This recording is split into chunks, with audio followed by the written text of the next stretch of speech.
భక్తజనులకు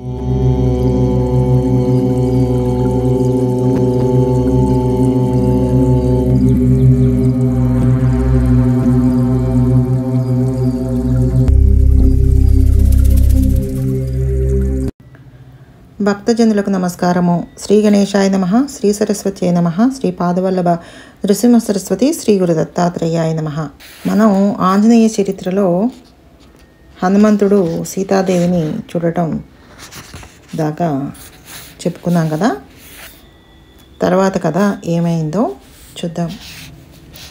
సీతాదేవి ఆలోచనలు, ఆ రాక్షస స్త్రీల సంభాషణలు ఇక్కడ ఇలా సాగుతూనే ఉంటే అక్కడ శింశుపా వృక్షం కింద సీతాదేవి ఆలోచనలు మరోలా సాగుతున్నాయి.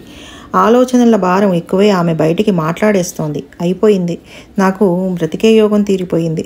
2 నెలలు అయ్యేసరికి ఈ రాక్షసులు నన్ను ఎలాగో చంపేస్తారు. కనుక ఈ లోపలే నేను ఆత్మహత్య చేసుకుంటే తప్పేమిటి? నేను బ్రతకాలంటే ఈ రావణాసురుడికి లొంగిపోవాలి. ఆ పని నేను చచ్చినా చెయ్యను. ఇదంతా నా స్వయంకృత అపరాధం. ఆ యముడే లేడీ రూపంలో వచ్చి నన్ను ఆశలో పడేశాడు. అందుకే ఆ జింకను తెచ్చిమ్మని నా భర్తను పంపించాను. నేను మూఢురాలను. అందుకే పాపం ఆ లక్ష్మణుణ్ణి నానా మాటలు మాట్లాడి బలవంత పెట్టి మరీ దూరంగా పంపించాను.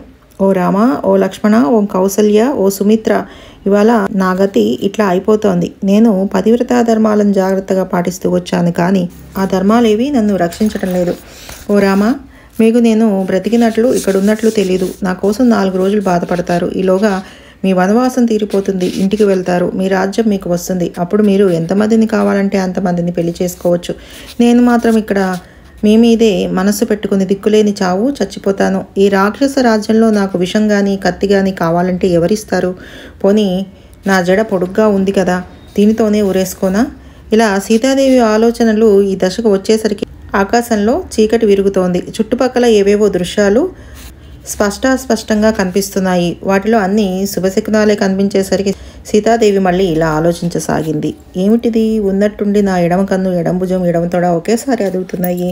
దిక్కులన్నీ ప్రసన్నంగా కనిపిస్తున్నాయి. పూర్వంలో ఇలాంటి శకునాలు కనిపించినప్పుడల్లా నాకు తప్పకుండా మంచి జరిగింది. ఒక్కసారి కూడా వ్యర్థం కాలేదు. కానీ ఈ దశలో ఈ దేశంలో నాకు శుభమేమిటి? అయినా కొంచెం ఆగి చూద్దాం. హనుమ ఆలోచనలు.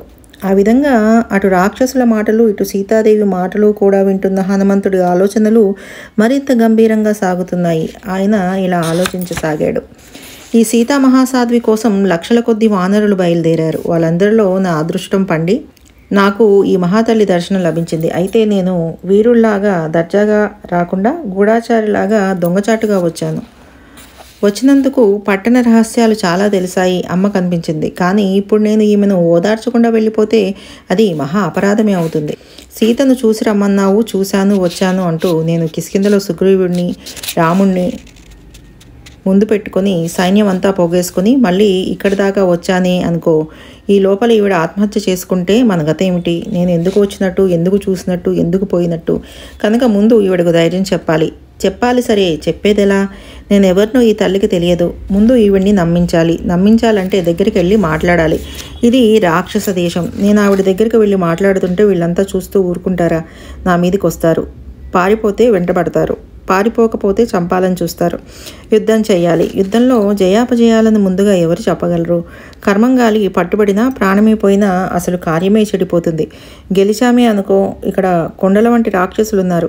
వీళ్ళందరితో యుద్ధం చేసి గెలిచాక మళ్ళీ 100 యోజనాలు సముద్రం దూకేంత ఓపిక ఉంటుందా? ఒకవేళ ఉండకపోతే గెలిచి కూడా నిష్ప్రయోజనమే అయిపోతుంది. తెలివిగల వాడేవాడు సందేహాస్పదమైన పనులు చేయడు. కనుక పిచ్చి సాహసాలు చేయరాదు. చేస్తే ఈ గందరగోళంలో సీతాదేవికి అపాయం వచ్చినా రావచ్చు. అప్పుడు రాముడి దగ్గరికి వెళ్ళి ఏమని సమాధానం చెప్తాను? ఆయన కోపపు చూపులకు మాడిపోవలసిందే. కనుక తొందరపాటు పనికిరాదు. ఆవిడ దగ్గరికి వెళ్లకుండా ఈ చెట్టు మీదే కూర్చుని మెల్లిగా ఆవిడతో మాట కలపాలి. ఇదిగో ఈ రాక్షస స్త్రీలు ఇప్పుడే కొంచెం నిద్రమత్తులో పడుతున్నారు. ఇప్పుడు మనం మాట్లాడాలి. కానీ ఏ భాషలో మాట్లాడాలి? నేను కోతి రూపంలో ఉన్నా. ఇది రాక్షసమాయే అని ఈమె అనుకోవచ్చు. ఈ ఆలోచన వచ్చిందంటే ఇక నన్ను నమ్మదు. సంస్కృతంలో మాట్లాడితే మంచిదేమో, ఎందుకంటే అవి నరుల భాష. ఈ రాక్షస స్త్రీలకు రాదు. ఈ దేశంలో ఎవరు ఆ భాష మాట్లాడరు. కనుక నేను ఆ భాషలో మాట్లాడితే నేను రాక్షసుడిని కాదని ఈమె గ్రహించవచ్చు. అమ్మో, ఆ రావణాసురుడు బ్రాహ్మణుడే, వాడికి సంస్కృతం వచ్చు, నా సంస్కృతం విని వాడే కోతి రూపంలో వచ్చాడని ఈవిడ అనుకుందంటే కొంప మునిగిపోతుంది. వీళ్ళ పుట్టింటి భాష మైథిలీ భాష, అత్తింటి భాష సాకేత భాష. మనం ఈ రెండిట్లో ఏదో ఒకటి ఎంచుకోవడం మంచిది. సాకేత భాష రాముడి భాష కనుక అదే ఈవిడికి ప్రియంగా ఉంటుంది కనుక దాంట్లోనే మాట్లాడదాం. భాష సరే, ఇంతకీ అసలు ఏమని మాట్లాడాలి? సూటిగా నన్ను నేను పరిచయం చేసుకుంటే నమ్ముతుందో నమ్మదో. ఇది మాయావులు ఉండే స్థానం కనుక ఆమె నన్ను కూడా మాయావిగానే అనుమానించడం సహజం. అన్ని చిక్కులు తొలగి కార్యసిద్ధికి కలగాలంటే రామస్తుతే మంచి ఉపాయం. ఈ సీత మనస్సు కరిగిపోవాలన్నా అదే ఉపాయం కనుక కొంతవరకు కథ కలిసి వచ్చేటట్లుగా శ్రీరామ గుణగానమే చేద్దాం. ఆవిడ స్పందనను బట్టి సమయం చూసి పై మాటలు మాట్లాడదాం. హనుమంతుడి మాట నేర్పు. ఇలా హనుమంతుడు ఇంత జాగ్రత్తగా ఆలోచన చేసి మనోహరమైన గానంతో మంద్రమైన కంఠస్వరంతో శ్రీరామ గుణగానం ప్రారంభించాడు. రాజా దశరథో నామ రథకుంజర వాచిమాన్ పుణ్యశీలో మహాకీర్తి రుజు రాసిస్మ హాయసహ. దశరథుడనే మహారాజు ఉన్నాడు. ఆయన చక్రవర్తుల వంశంలో పుట్టాడు. స్వయంగా ఇంద్రసముడు, ఆయన అహింసావ్రతుడు, ఆయన పెద్ద కొడుకు శ్రీరాముడు, ఆయన ఈనాటి ధనుర్ధారులలో సర్వోత్తముడు, ధర్మనిష్ట కలవాడు. రామ రామ జయ రామ రామ, రామ రామ జయ రాజారామ, రామ రామ జయ సీతారామ. శుద్ధ బ్రహ్మవు నీవే రామ, సచ్చిదానందుడ నీవే రామ. దశరథ పుత్రుడ వైతివి రామ, కౌసల్యాంబక ముద్దుల రామ. ఘోర తాటకను కూల్చిన రామ, కౌశిక యాగము ప్రోచిన రామ. కాంత నహల్యను గాచిన రామ, శివుని ధనస్సును విరచిన రామ. సీతను పరిణయ మాడిన రామ, తండ్రి కొరకు వనికేగిన రామ. పాదుక భరతున కిచ్చిన రామ, శూర్పణకను శిక్షించిన రామ. కరదూషణులను కూల్చిన రామ, బంగారు జింకను తరిమిన రామ. అలమారీచిని కొట్టిన రామ, సీతను కానక వెతికిన రామ. హనుమంతుడు నిన్ను గొలిచిన రామ, సుగ్రీవుడు శరణందను రామ. గర్విని వాలిని కూల్చిన రామ, కోతిని దూతగా పంపిన రామ. నీ కృప నాకే దక్కెను రామ, సీతమ్మను కనుగొంటిని రామ. ఆయన తన తండ్రి ఆజ్ఞ వల్ల భార్యతోనూ తమ్ముడితోనూ కలిసి అరణ్యవాసానికి వచ్చాడు. అక్కడ అనేక మంది రాక్షసులను సంహరించాడు. జనస్థానంలో ఆయన చేసిన రాక్షస సంహారానికి రావణాసురుడు కోపగించాడు. కానీ రాముణ్ణి సూటిగా ఎదుర్కొనలేక మాయతో మోసగించి ఆయన భార్య అయిన సీతాదేవిని అపహరించుకుపోయాడు. శ్రీరాముడు తన భార్యను వెతుక్కుంటూ అడవుల్లో తిరుగుతూ సుగ్రీవుడని వానరుణ్ణి మిత్రుడిగా పొందాడు. ఆ సుగ్రీవుణ్ణి వాళ్ళ అన్న వాలి చంపాలని చూస్తుంటే శ్రీరాముడు సుగ్రీవుడి పక్షాన నిలబడి వాలినే సంహరించాడు. ఆ తర్వాత సుగ్రీవుడు ఆ సీతాదేవిని వెతకమని వేల కొలది వానరులను 4 దిక్కులకు పంపాడు. వారిలో నేను దక్షిణ సముద్ర తీరాన సంపాతి అనే గద్దరాజు మాటలు విని ఆ సీతాదేవి కోసం 100 యోజనాల సముద్రాన్ని ఒంటరిగా దూకి ఇక్కడికి వచ్చాను. ఆ రాముడు చెప్పిన గుర్తులన్నీ ఇదిగో ఇక్కడ నాకు దొరుకుతున్నాయి, ఆమె నాకు కనిపిస్తోంది అంటూ హనుమంతుడు ఇంతవరకు చెప్పి టక్కున ఆపేశాడు. సీతాదేవి మనస్సు గిరగిరా తిరిగిపోయింది. ఒక విధమైన ఆందోళనతో, ఒక సంతోషంతో అన్ని పక్కల గిరగిరా చూసింది. చెట్టు కొమ్మల్లోకి గుచ్చి చూసింది. తను ఉన్న శింశూపా వృక్షపు కొమ్మల్లోనే ఒక కొమ్మల పొదచాటున అశోక పూల గుత్తిలాగా ఉన్న కోతి మొహం ఒకటి కనిపించింది. సీతాదేవికి ఒళ్ళు జలధరించింది. ఇంకా జాగ్రత్తగా పరిశీలించి చూసింది. అక్కడ ఏదో చిన్న కోతి పిల్ల ఉంది. చిత్రం, అది ముందు చేతులు 2 కలిపి ఆ కొమ్మ మీదే పడుకుని తనకు దండం పెడుతోంది. కోతి చిన్నదే గాని దాని తేజస్సు మాత్రం కళ్ళు మిరుమిట్లు గొలుపుతూ భయం పుట్టిస్తోంది.